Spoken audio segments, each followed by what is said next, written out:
Bismillahirrahmanirrahim. Assalamualaikum warahmatullahi wabarakatuh. Salam kenal, saya Revinel, saya dosen program studi sarjana kebidanan dan program studi profesi bidan Fakultas Kedokteran dan Kesehatan Universitas Muhammadiyah Jakarta. Dalam melaksanakan tugas dan tanggung jawab sebagai dosen, saya akan menjelaskan dokumen pernyataan diri yang berisi unjuk kerja Tridharma Perguruan Tinggi dalam bidang pengajaran.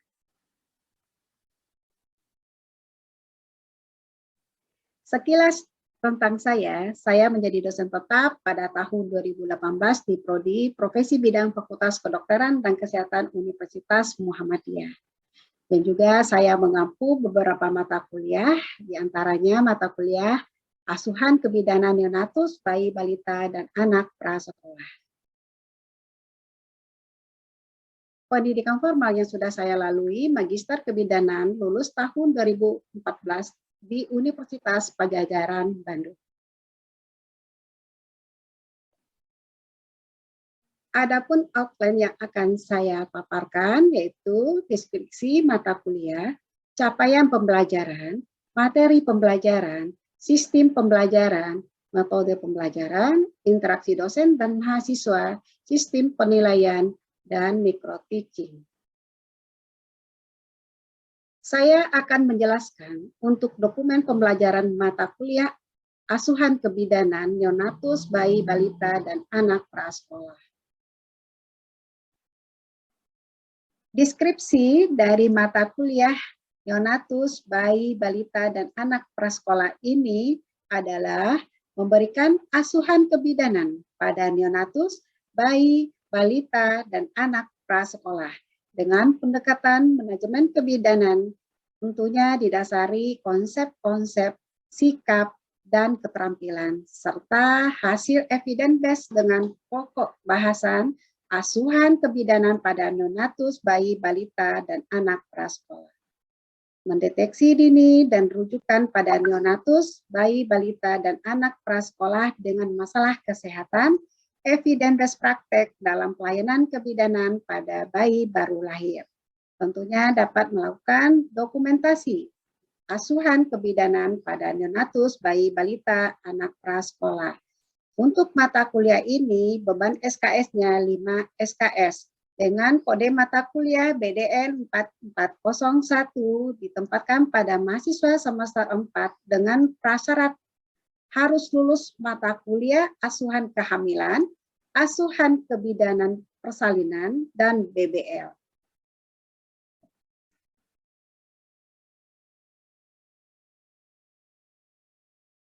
Untuk capaian pembelajaran pada mata kuliah ini adalah sebagai berikut. Mampu menguasai konsep teoritis, ilmu yang relevan, mengidentifikasi berdasarkan analisis masalah dengan prosedur yang benar. Mahasiswa mampu menguasai konsep tumbuh kembang bayi, balita, dan anak prasekolah dan mengidentifikasi tumbuh kembang melalui observasi lapangan dengan prosedur yang tepat.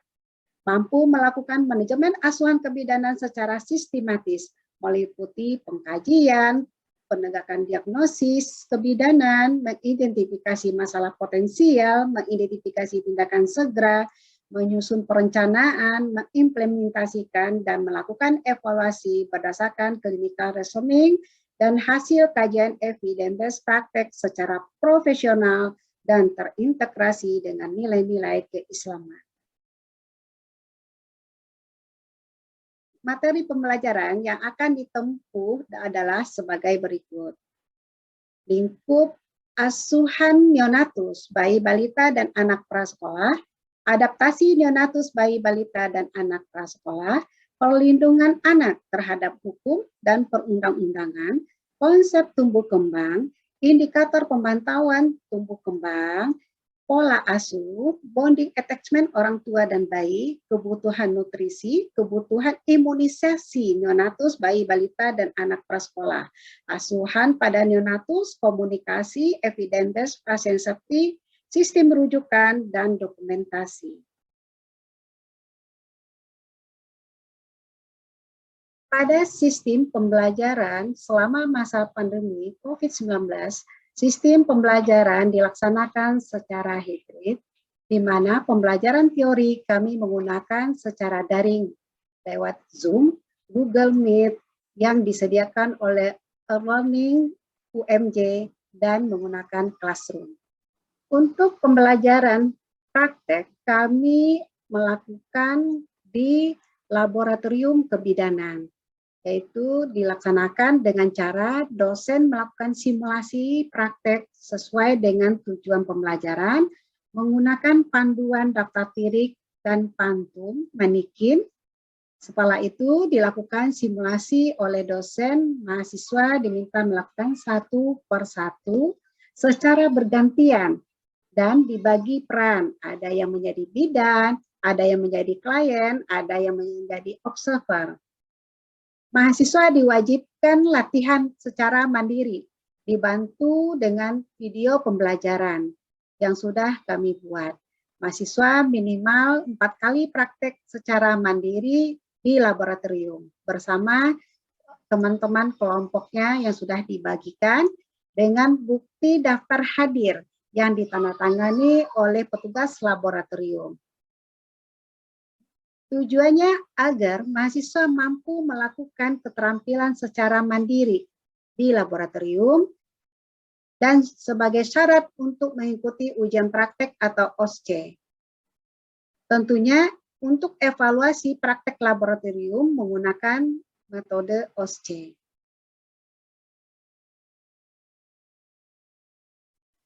Metode pembelajaran yang kami pakai adalah sebagai berikut. TBL atau tutorial, di mana untuk metode pembelajaran ini peserta belajar melakukan penggalian atau mencari informasi sebanyak-banyaknya serta memanfaatkan informasi tersebut untuk memecahkan suatu masalah, kasus-kasus yang ada ya secara itu baik secara faktual yang dirancang oleh dosen.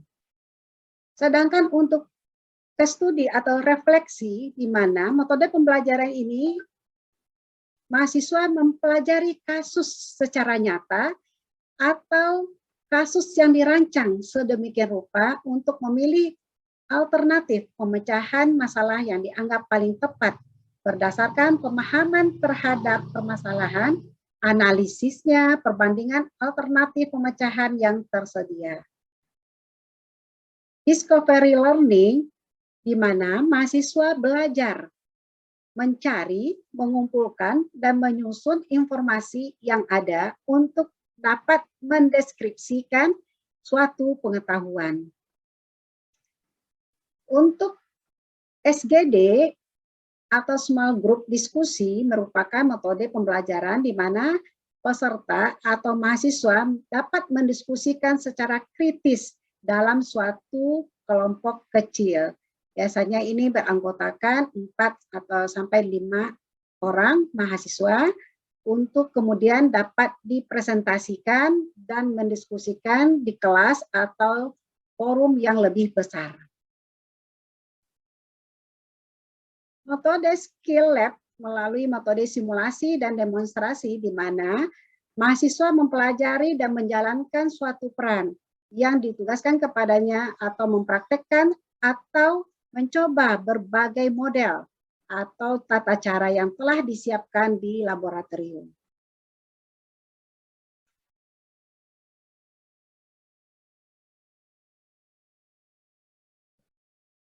Interaksi dosen dan mahasiswa dapat dilihat melalui kegiatan belajar mengajar selama 16 kali pertemuan. Lalu terdapat juga forum diskusi jika masih ada yang ingin ditanyakan oleh mahasiswa setelah perkuliahan selesai. Kita masuk ke sistem penilaian.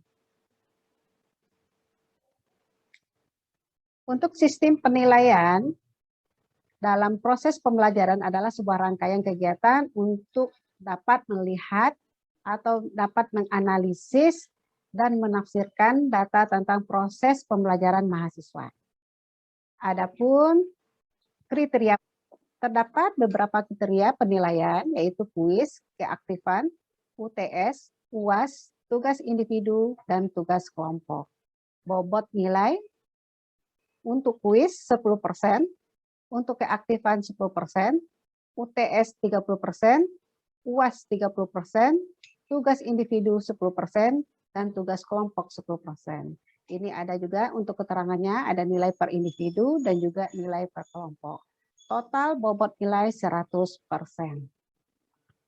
Kriteria penilaian atau lulusan pada mata kuliah asuhan neonatus, bayi, balita, dan anak prasekolah ini, mahasiswa harus memperoleh nilai minimal B atau lebih sama dengan 70.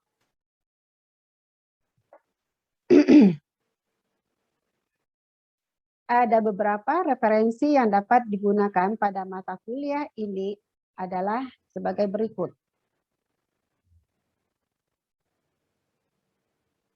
Berikut referensi yang digunakan.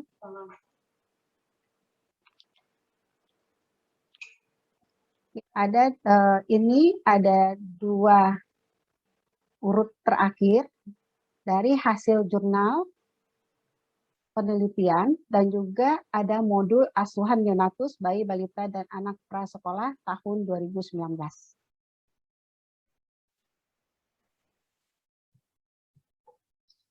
Ini ada dokumen kelengkapan mata kuliah asuhan kebidanan pada bayi, balita, anak prasekolah ya dengan kode mata kuliah BDN 4401,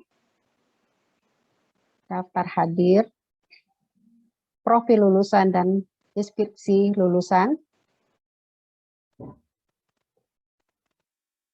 ada learning outcome-nya, capaian CPL 1-4, learning outcome mata kuliah, CPMK dan sub CPMK, analisis pembelajaran dari CPMK 1 sampai CPMK 3, dan sub CPMK 1 sampai sub CPMK 16. Ini adalah rencana pembelajaran semester RPS. Ada visi, misi, mukadimah, dan tata tertib selama perkuliahan.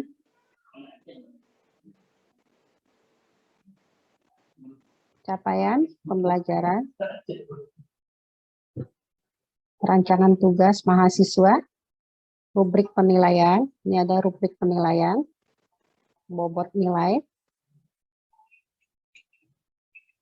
ini ada SAP dengan 16 kali pertemuan, pertemuan ke-8, UTS, dan pertemuan ke-16 UAS.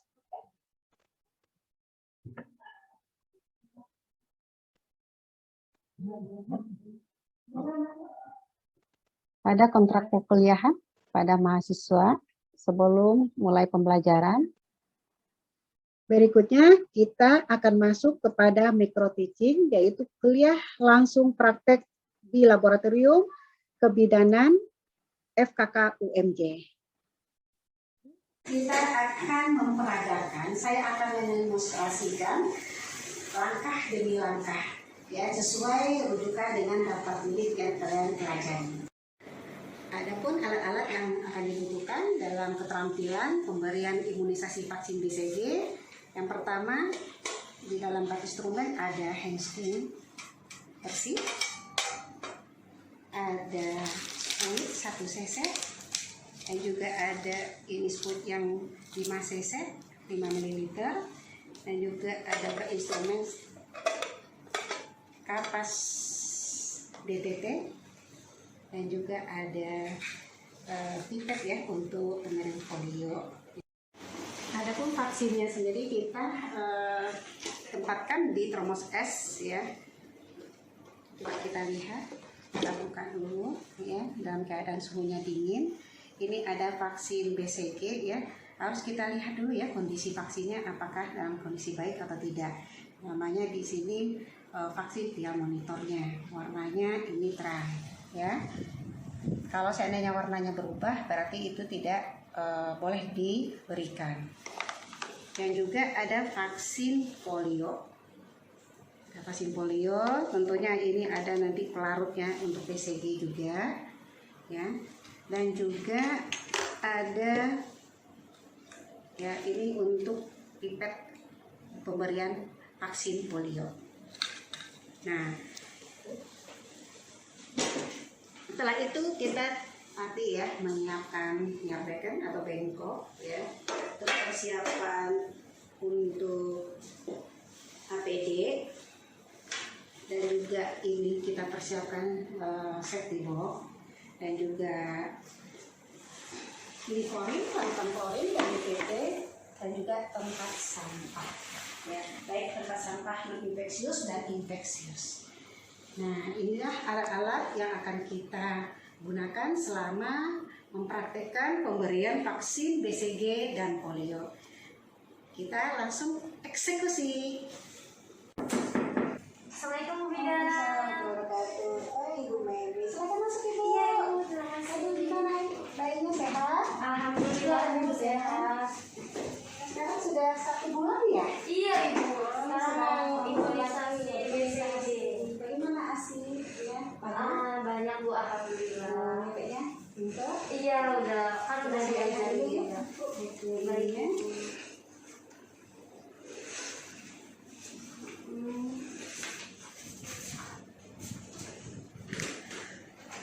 Ini bukunya dibaca-baca. Iya Bu. Ya.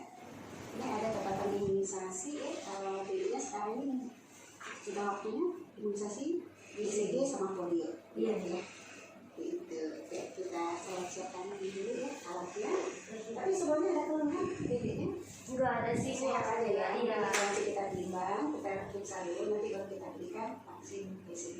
Baik Ibu. Kita berikan imunisasi BCG dan polio. Apakah Ibu bersedia?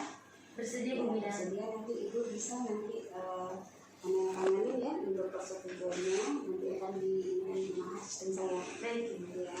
Itu kan nggak tujuannya untuk memberi imunisasi BCG itu apa dan polio? Belum tahu sih Bu. Ya, itu hanya dengan melindungi ya, mencegah untuk paparan dengan tuberkulosis atau TBC ya, seperti itu. Jadi nanti kan kita berikan di bagian lengan kanan atas, yaitu di di bawah kulit. Nanti kalau sudah disuntik itu ada gelembung, itu ibu jangan ditekan keluar, ditekan ya, tidak boleh. Itu nanti akan vaksinnya akan keluar lagi, didiamkan saja ya. Nanti kalau seandainya ada parutan atau apa itu masih dalam batas normal. Nanti kita periksa dulu ini. Kita mencuci tangan, kita basahkan dulu terlebih dahulu tangan kita. Setelah itu kita beri sabun, ya kita usah ya 6 langkah menurut WHO ya, secara bergantian, ya.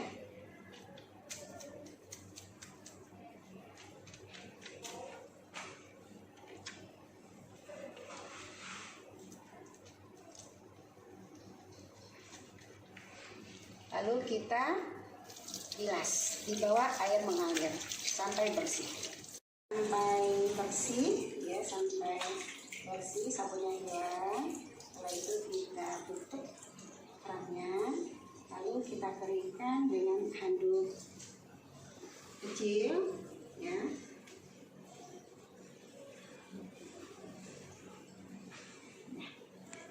Kita akan menggunakan APD dan juga akan memakai handskot. Ini APD-nya. Sekarang APD masa COVID ya. Semuanya tertutup.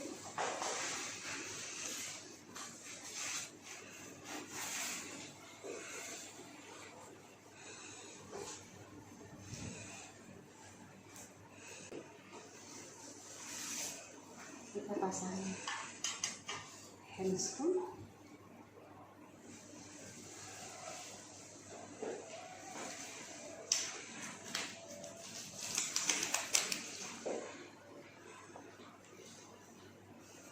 Ini handskotnya handphone bersih ya.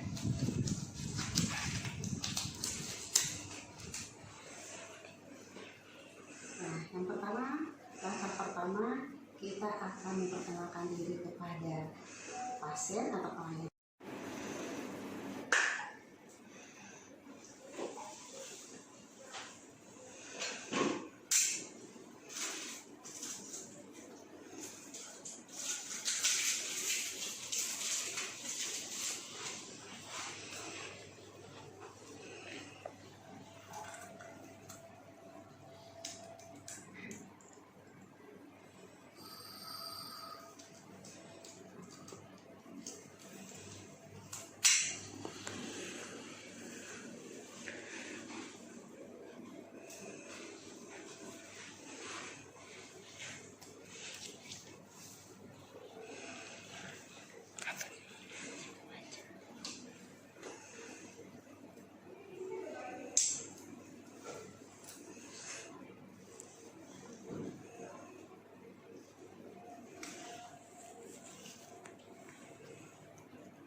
Ini kita berikan 0,05 ya, ini dosisnya. One hand diganti.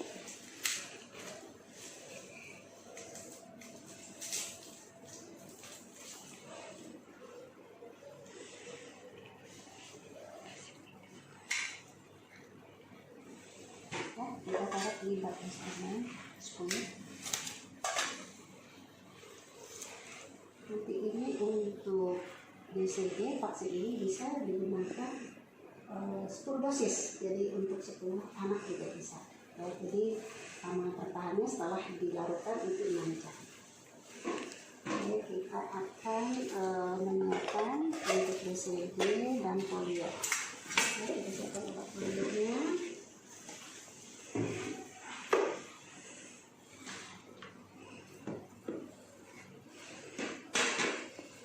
Ya, dari keadaan ini masih tutupnya kita buka ya.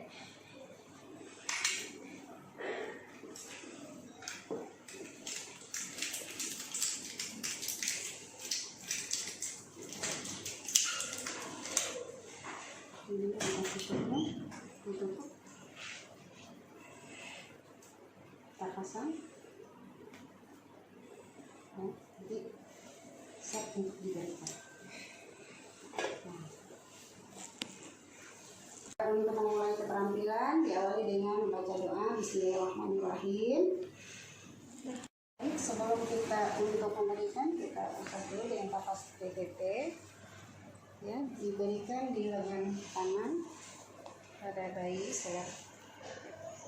Ini kita pegang ya untuk tangannya, memposisikannya, tubuhnya suruh dipegang badan kepala, jadi supaya tidak lari-lari. Kita suntikan 15 derajat, yaitu intrakutan di bawah kulit ya, jangan sampai di bawah, sampai ke otot. Ini di bawah kulit, tuh udah kelihatan gelembungnya. Nah, seperti itu. Oke, ini tidak boleh diusap ya, tidak boleh juga ditutup ya, dibiarkan saja. Sudah ya Dedek ya. Setelah itu kita akan memberikan polio ya, polio diberikan ini melalui tetes ya, sebanyak 2 tetes. Sebanyak 2 tetes.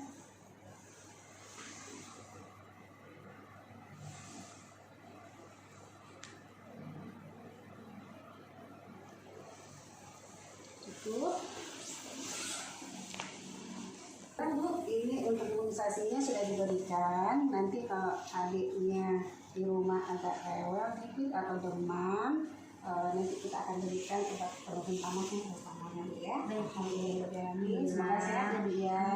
Makasih Bu Tapi Bida. untuk 10 menit baru ini di ASI ini ya. Iya baik Bu Bida. Obatnya harus di ini harus. Iya baik. Terima kasih Bu Bida. Kita akan membereskan alat yang sudah dipakai ya, dekontaminasi alat ya, sampahnya ini untuk jarumnya dibuang di safety box ya, sampah yang non infeksius dan juga sampah yang infeksius ya. Setelah itu kita rapikan alat-alatnya kembali.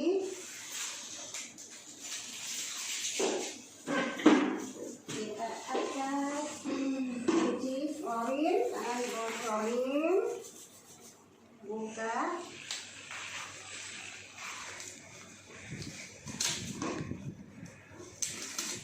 cuci tangan, lepaskan APD. Dan ya Bu ya, sudah selesai untuk memberikan vaksin BCG dan polionya. Jadi saya catat di sini ya Bu. Oke. Nanti kalau seandainya lain ada rewel, itu jangan khawatir. Nanti saya berikan obat penurun panas ya.